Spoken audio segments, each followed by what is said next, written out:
The lock should have sounded like coming home. Instead, the click rang out like a warning shot in an empty field. I stood there with a pharmacy bag tucked under one arm, a paper packet of discharge instructions sweating in my palm, and a heart that had only recently learned to behave. The afternoon light through the frosted glass made the foyer glow a calm honey, kind of light that used to mean safety. Now it painted the dust on the console table, the new scent of citrus cleaner, and the feeling that my house had learned to breathe without me. "Hey!" I called, testing the word like a step on thin ice. "I'm back." From the living room, a laptop clacked. No footsteps, no rush, no dad.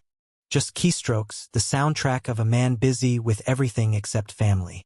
I stepped through and found Matthew folded into my armchair. My armchair, like the leather had been measured to his bones. He didn't look up. The blue screen glow made his face look colder than I remembered. "I see you made it," he said, as if a delivery had arrived early.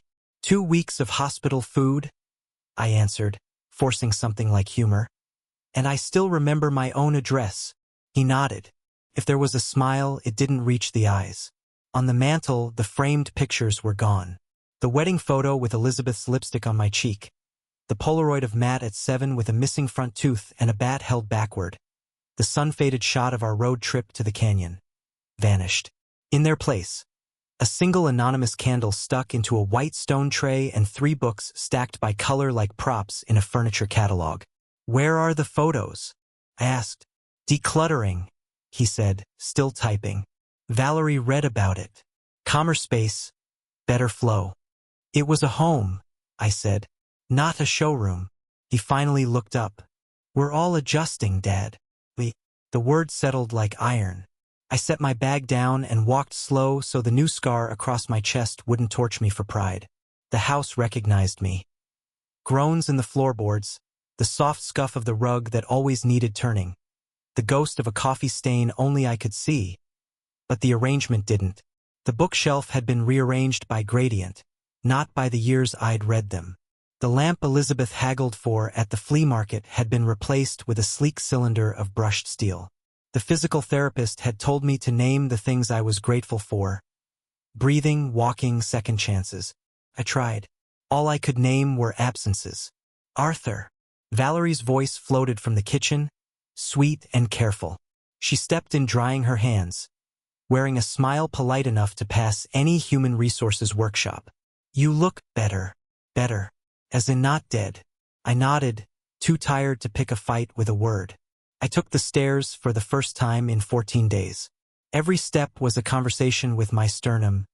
"Easy, old man." The hallway smelled faintly of new paint. At my bedroom door, I stopped.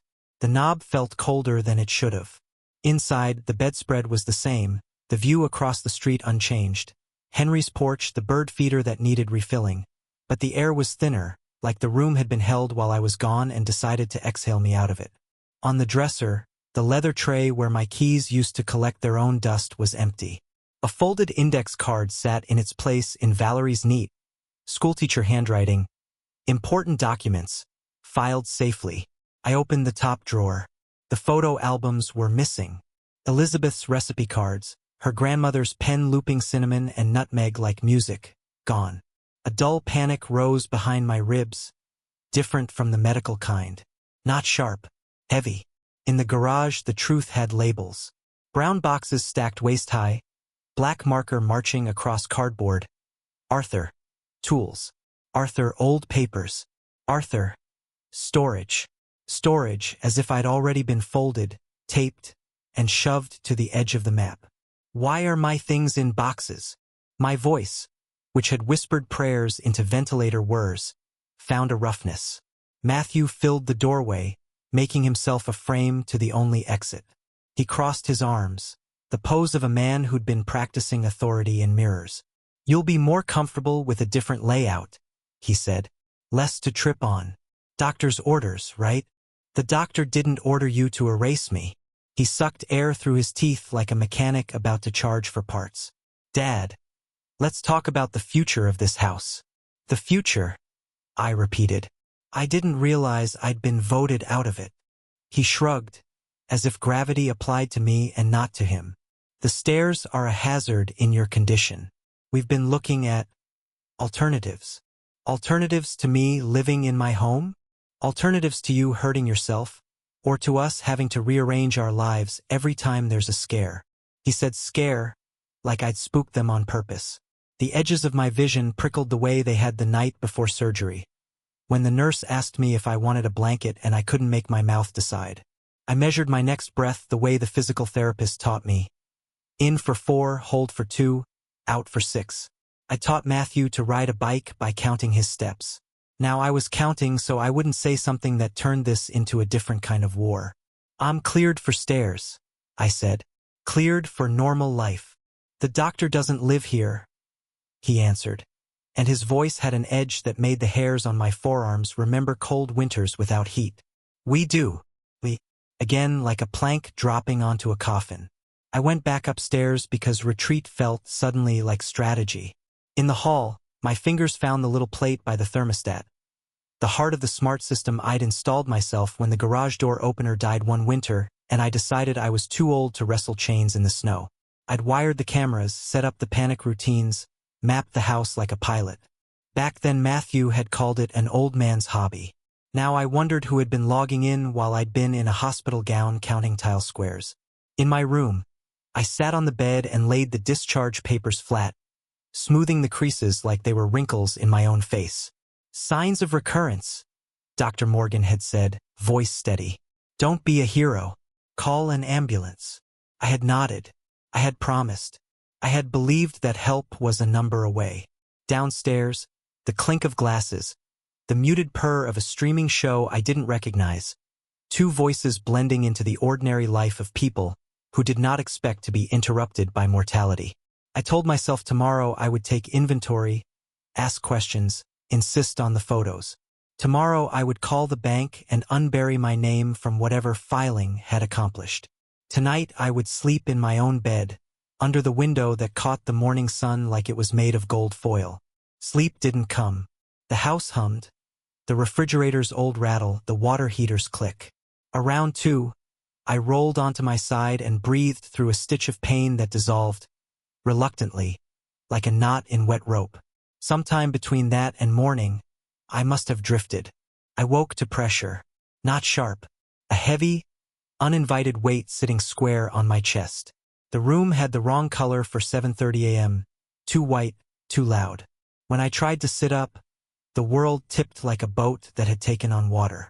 I reached for the glass on my nightstand and my arm might as well have been tied to a sack of cement. Matthew, I called. First a whisper, then a word, then the name of my only child. I heard the coffee maker grind. The news anchor's voice murmured about a market rally. Footsteps did not move toward the stairs. I forced my legs out of bed and they answered by buckling. I caught the mattress and tasted metal. Every pulse beat in the fresh seam that ran down my chest like an accusation. The phone was across the room on the dresser, 6 steps and a mile away. Matthew! The shout tore something under my ribs. The house held its breath. What is it? He called back, from the bottom of the stairs, casual, like I'd asked where we kept the spare batteries. I'm not right, I said. Call an ambulance. Silence, 3 beats, 4, an extra. My vision grayed at the borders like a photograph being fixed in the wrong chemical. And then his footsteps climbing, not fast, deliberate, counting his way toward me. When he reached the doorway, he took in the sweat, the color, the way my body knew it was in trouble. His eyes flicked to my phone on the dresser, then back to me. No, he said gently, like a teacher correcting a child. We're not calling. If the house had a soul, it stepped backward. In the distance, a mower coughed to life. Somewhere, a dog barked at nothing. The pressure in my chest pressed harder. A hand that didn't belong to anyone I loved. What did you just say? I asked. The words felt loose in my mouth, my tongue too big for my throat. We're not calling, he repeated, and crossed the room with the calm of a man who had already decided. He picked up my phone and slid it into his pocket like it was something I had loaned him and forgotten. It'll pass. It could kill me. He studied my face as if he were choosing between 2 brands at the store. Maybe that would be for the best. Outside the window, the street did what streets do. Held sunlight and trash cans, caught the breeze. Across the way, Henry's curtains were open. If I could get to the glass. If I could make noise. Matthew turned toward the door, and I heard, layered under the polite voice and the steady breath, the thing I had missed. Not impatience. Not even resentment. Calculation. The part of my son that had learned to show his ID to police and not flinch. The part that had weighed cost against outcome and decided which column I belonged in. Accept reality, Dad, he said without looking back. We have plans. The latch clicked from the hallway side. I was alone with my heart, my breath, and a window that might as well have been across town. The silence that followed that click was worse than the pain. It had weight like the air itself had thickened. I pressed my ear to the door, hoping I'd misheard the lock. But there it was. A clean metallic confirmation that my son had just caged me like an animal. I tried the knob anyway. It rattled once, then stopped. I hit it with my palm, weakly at first, then harder until the sound echoed down the hallway. Matthew, I shouted. You locked the door. Open it. Footsteps retreated instead of returned.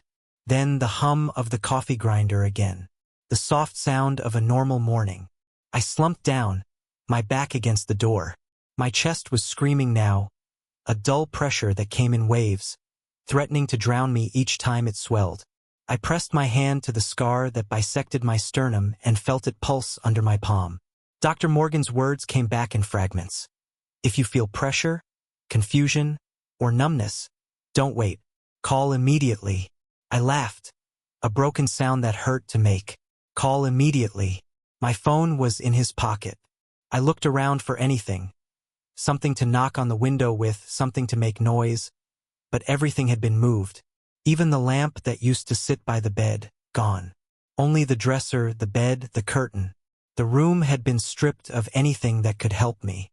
The edges of my vision flickered again. I forced myself to crawl toward the window.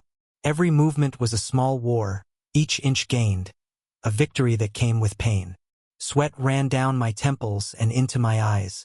I reached the glass, braced my arm against the frame, and pushed the curtain aside. The world outside looked painfully normal. A mail truck parked 2 houses down. Henry's front yard, neat as ever, with his tomato vines climbing their wooden stakes. Henry, I croaked, came out dry, cracked, cleared my throat and tried again. Henry, he didn't hear. My heart thumped, not with strength but desperation.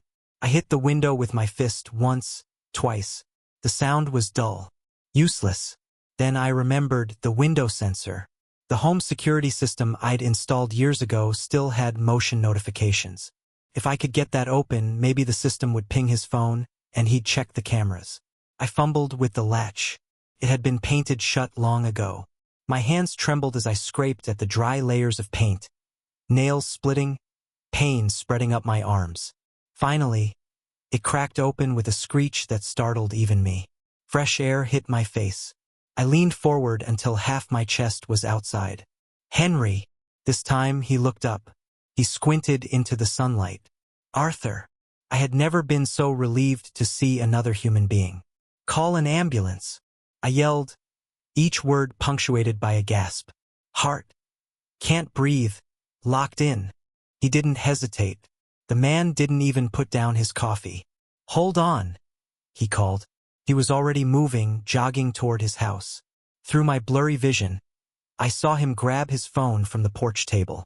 For a moment, I almost allowed myself to believe I was safe, that help would come, that maybe I'd still have time to understand why my son had turned into something unrecognizable. But the creak of the stairs behind me erased that hope. Slow, deliberate, measured. Matthew. I barely had time to pull my upper body back inside before the door flew open so hard it hit the wall. He stood there, hair messy, face twisted. Not with fear, not even with guilt, with rage. What did you do? His voice was a low snarl. Who did you call? I couldn't answer. My chest was burning, but not from the heart attack anymore. From fury. I saw you yelling from the window, he said, stepping closer. You think you can just ruin everything? Call an ambulance, I rasped. Please, it's not too late. He grabbed me by the shoulders, his fingers digging directly into the line of my stitches. Pain ripped through me like electricity. Do you know what it's like? He hissed. Watching you cling to life while I'm stuck in this house? Drowning in your medical bills? I stared at him, horrified. I paid those bills, I whispered. You paid with my future. His voice cracked, anger and something darker underneath. You're already gone, Dad. You just don't know it yet. For a second, I saw him, the boy who used to hug me after baseball practice, whose scraped knees I'd patched up. Then it vanished, swallowed by greed. He shoved me back, and I hit the bed frame hard. You're a burden, he said, standing over me. And burdens solve themselves. He turned, walked out, and slammed the door again. The lock clicked. This time I didn't shout. I listened. Through the floorboards I heard him talking to Valerie. Her voice was low, nervous. His was steady, almost cheerful. He's getting worse, he said. Might be time to talk about arrangements. Arrangements. My pulse stuttered, but my mind was suddenly clear. If I stayed still, I would die. If I fought, I might live. Henry. I had to make sure Henry followed through.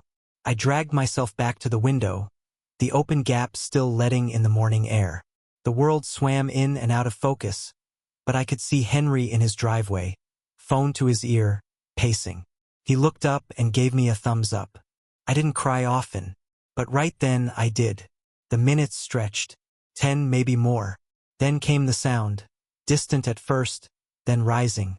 Sirens.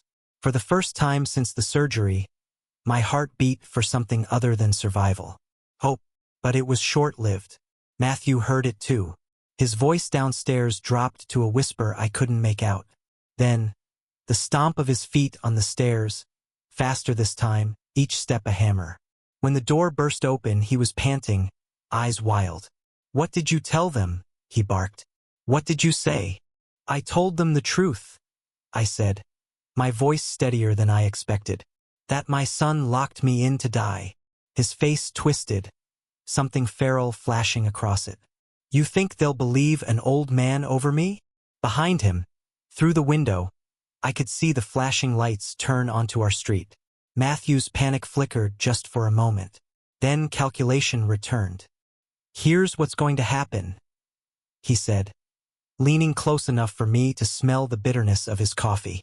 You're going to tell them it was a misunderstanding. Panic attack. You'll apologize for wasting their time. And if I don't? His eyes narrowed. Then I'll make sure you regret every day you wake up breathing. The sirens stopped outside. Car doors slammed. Voices. He straightened his shirt, wiped sweat from his forehead, and forced a smile. The mask slid back on. Remember, he said softly. You're confused, Dad. Always have been. Then he left the room. I pushed myself up just enough to reach the window again. I could see the ambulance in the driveway, 2 paramedics stepping out, scanning the house. Matthew met them halfway down the walk, all charm and composure. Good morning, I heard him say faintly through the glass. There's been some mistake. My father's fine, just a little confused. I summoned everything I had left, every breath, every ounce of strength that hadn't given up yet. I'm up here, I shouted. 2nd floor. Help me. Both paramedics froze and looked up. The woman's eyes locked onto mine, sharp and professional. Sir, are you experiencing chest pain? Yes, I managed to yell. He locked me in. Matthew looked up, and for the first time his confidence cracked. The woman barked an order to her partner. Get the police on the line now. Possible elder abuse. We need access to the patient immediately. Matthew tried to smile to recover. He's just confused, he said quickly. I'll unlock it. But he didn't move. Now, the paramedic said, her voice like iron. When he still didn't, the younger one spoke into his radio. Dispatch, we need immediate police backup. Family member refusing access. And that was the moment my son realized he was trapped. by his own lies, his own arrogance, and the law he thought he could outtalk. The door opened a minute later. He stepped in, forced a smile, and whispered, "You have no idea what you've just done." I met his eyes, breath ragged but steady. "Yes, I do," I said. "I just saved myself." Downstairs, I could hear the officers entering. For the first time in a long time, I knew this wasn't the end of my life. It was the start of his reckoning. The hospital ceiling tiles all looked the same. Sterile white squares that made you feel smaller than you already were. Machines hummed around me, their steady beeps marking each fragile second I was still alive.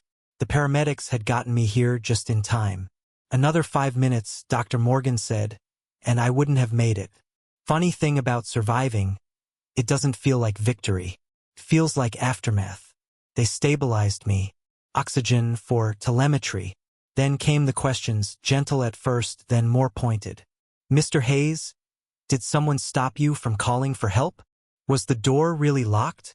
Did your son refuse medical care?" Their eyes were kind, but their voices carried that tone professionals get when they sense something isn't adding up. I told them what they needed to hear to keep me alive. Nothing more. "It was a misunderstanding," I said. "My son was just scared." Dr. Laura Morgan didn't buy it. You could tell by the way she studied me, her clipboard hovering like it was waiting for the truth to land on it. She wasn't old, maybe mid-50s, with sharp eyes that had seen too many families tear themselves apart.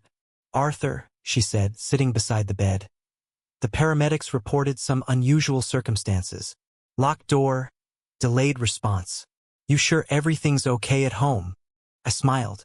Not because I wanted to, but because smiling keeps people from pushing harder. "Just family stress. I'll handle it." She didn't press, but her pen paused halfway down the chart. "We'll keep you for observation a few days." I nodded, grateful for the delay. I needed time to think, time to breathe, time to plan. Because something had shifted inside me that morning. Something that wouldn't be undone by rest or medication.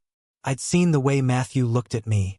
Not as a father, not even as a person, but as a problem. And problems, in his world, were meant to be eliminated. The first night, I couldn't sleep. The nurses thought I was restless from pain. Truth was, I was cataloging everything. The timeline, the words he'd said, the moment I realized I was an inconvenience to him. Maybe that would be for the best. Those words played on repeat in my mind like a broken radio station. The second night, I started to build a plan. Not the angry kind of plan, the righteous, logical kind. The kind where justice wears your face. I asked the nurse for my belongings. She said they were in the locker down the hall. When she left, I checked the drawer beside my bed. My old digital voice recorder was there, one I'd used to record Elizabeth's bedtime stories for our son when he was little. I turned it on. It still worked. The irony wasn't lost on me. That night, I whispered into it. My voice shook, but the message was clear. "My name is Arthur Hayes. I am a victim of attempted elder abuse and neglect by my son, Matthew Hayes. This recording is my statement, should I not survive to tell it." I saved it under the same folder Elizabeth used to record lullabies. Maybe it was poetic justice, maybe it was habit. Either way, it felt right. By morning, I had a strategy. Step 1. Gather evidence. Step 2. Make sure that evidence survived me. Step 3. Confront Matthew on my terms. When Dr. Morgan came for rounds, she said, "You're recovering fast, Arthur. You might be ready for discharge tomorrow." I smiled. "Good. I've got things to take care of." She frowned slightly. "If there's ongoing tension at home, there are advocacy programs." I shook my head. "Thank you, doctor, but I can handle this." When they wheeled me out that afternoon, I felt stronger than I had in months. My heart still ached, but not just from surgery, it was the ache of purpose. The taxi dropped me at my driveway. The same neat lawn, the same perfect curtains. Matthew's car wasn't there. Valerie's either. Perfect. Inside, the air smelled of lemon cleaner again. Everything was too neat, too still. My photos had been put back on the mantle, probably a performance for neighbors or visiting officers. The illusion of normalcy. I went upstairs to my room. The bed had been made. Even the indentation in the carpet where I'd collapsed was gone, vacuumed away like it never happened. But I remembered. I opened my dresser drawer and found the envelope with my hospital discharge papers. Inside, I added the note from Dr. Morgan, her handwriting clear. Unusual circumstances, possible neglect. Recommend follow-up. That would come in handy. Then I pulled out my laptop from under the bed. Password protected, triple encrypted, the kind of setup that used to make Matthew roll his eyes when I talk about cybersecurity. I created a folder named Repairs. Inside, I uploaded every file, medical reports, the paramedic statement, and the audio from my hospital recording. I set an automatic email trigger to send it all to my lawyer, Lisa-chan. If anything happened to me, old men aren't helpless. Some of us just take longer to move our chess pieces. At 6 p.m., Matthew's sedan rolled into the driveway. I sat waiting in the living room, recorder hidden in my shirt pocket, a fresh SD card inside. The small red light blinked twice, then went steady. The front door opened. "Dad?" he called, surprised. "You're home. Where else would I be?" He walked in wearing that same professional mask, concern painted on top of calculation. "You should have called. I was going to pick you up." "You didn't pick me up from the hospital last time either," I said. He blinked, caught off guard, then smiled. "Let's not do this, okay? You need rest." I leaned back in my chair, the one he'd claimed while I was dying, and looked him straight in the eye. "I'm done resting." He frowned. "What does that mean?" "It means," I said, "we need to talk about what you did." He laughed, but it came out brittle. "What I did?" I gestured toward the ceiling. "Locking me in, taking my phone, deciding my life was over before it was." "Dad, you were confused." "Confused doesn't explain the lock, Matthew, or the words you said." His eyes flickered, just for a second, the way a man's do when he realizes someone has seen through his disguise. "Dad," he said softly, "let's not bring outsiders into this. It'll ruin everything." Outsiders. That's what he called the people who saved my life.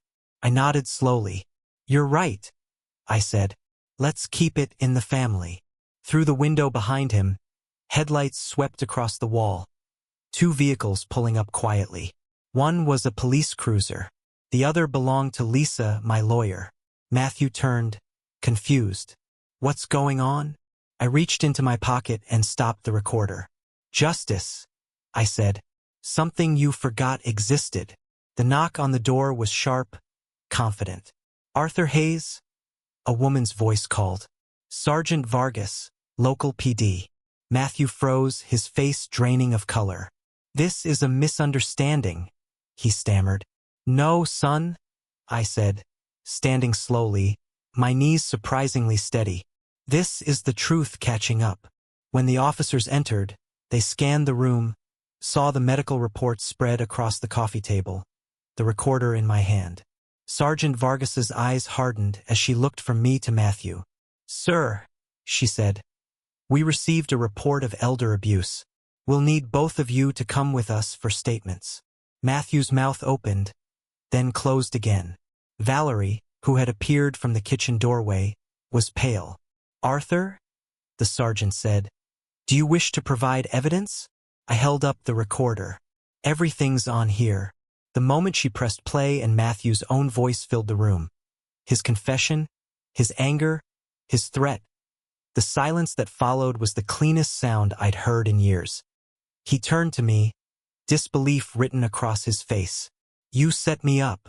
"No," I said quietly. "You set yourself up. I just pressed record." The officers moved in. Handcuffs clicked. Valerie whispered something to him that sounded like apology or relief. I couldn't tell which. As they let him out, he looked back at me, eyes blazing. "I'm your son." I met his gaze steady. "No. My son died the moment you locked that door." The door closed behind them. The house fell still again, but it wasn't the stillness of fear this time. It was peace, the kind that comes only after a storm finally spends itself. Outside, the red and blue lights faded down the street, and I let out the first full breath I'd taken in months. For once, my heart didn't hurt. It just beat, Strong, deliberate, alive. 3 weeks later, I stood at the same window where I had once screamed for help, staring out at the morning sun crawling across the lawn. The house looked peaceful, fresh paint, trimmed hedges, a for sale sign catching the light like a small declaration of freedom. It was strange how quickly a prison could turn back into real estate. The legal process had moved faster than anyone expected. Between the police report, the paramedic statements, and the recorded confession, the case was airtight. My lawyer, Lisa, told me that Matthew had taken a plea deal, 2 years of probation, community service, and a permanent restraining order. No more late-night knocks, no inheritance, no more pretending. When the judge asked if I wanted to make a statement, I told him, I don't need revenge, I just need distance. And that's exactly what I got. The day after the sentencing, Valerie came by with her suitcase. She looked 10 years older, guilt lining her face like a road map.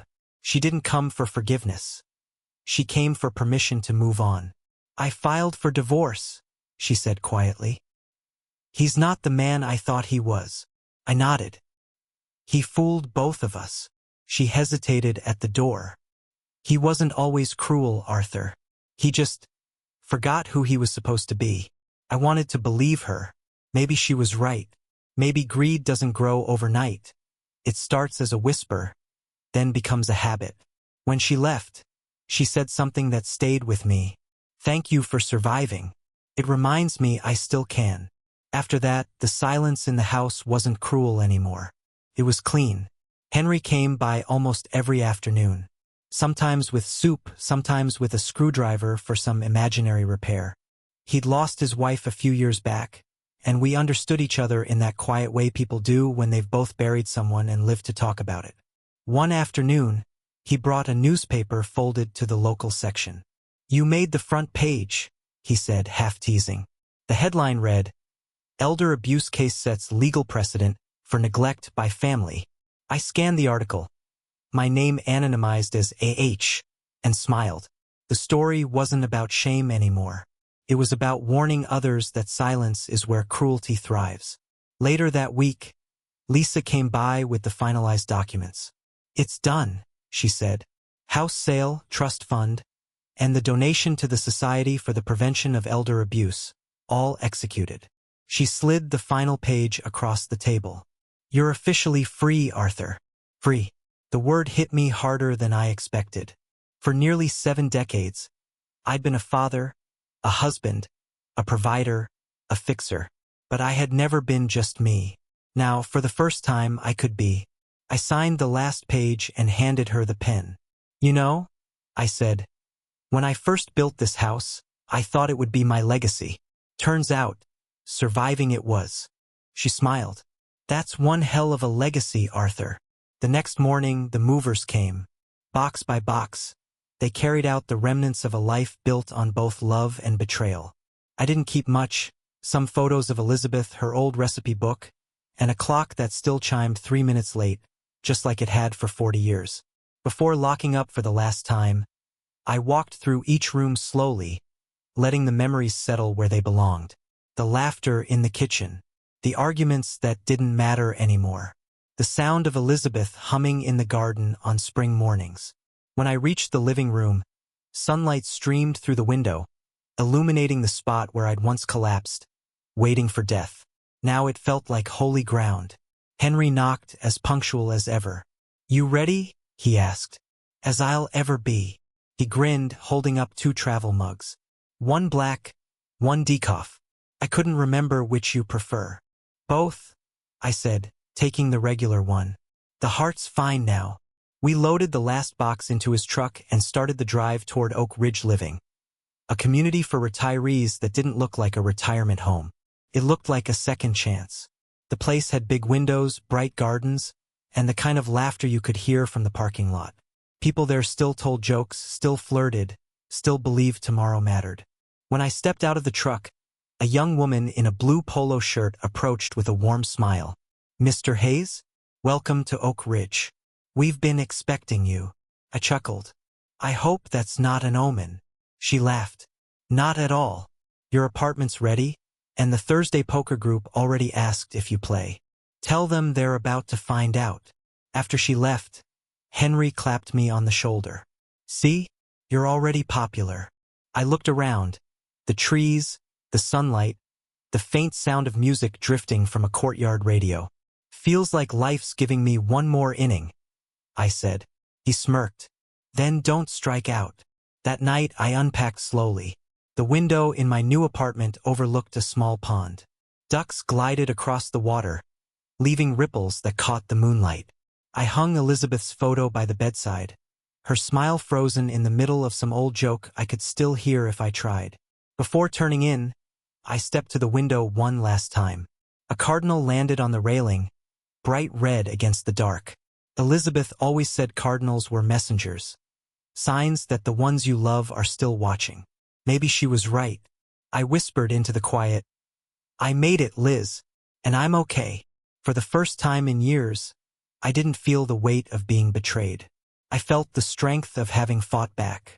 Tomorrow I'd join Henry for that poker game. Maybe even start writing again. I'd call the memoir Locked Door, Open Heart. Because sometimes the people who try to bury you forget. You're a seed.